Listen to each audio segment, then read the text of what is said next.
Hey guys, in this video I will show you how to create course content on Whop. Alright, let's begin. First, make sure you have a Whop account. Once you're logged in, create your community. After setting that up, navigate to your main Whop page.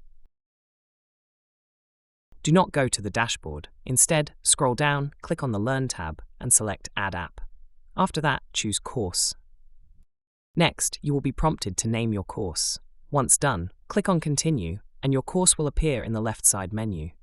Now, click on the Begin Setup button and click on Create Course Now. Here, type the course name, then the tagline, and then the description.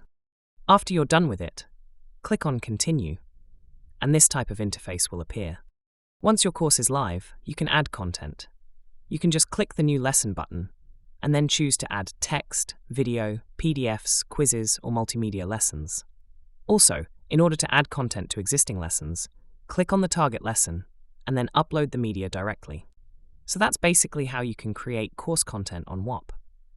And that's it for this video. If you find this helpful, consider subscribing and giving this a big thumbs up. Thanks.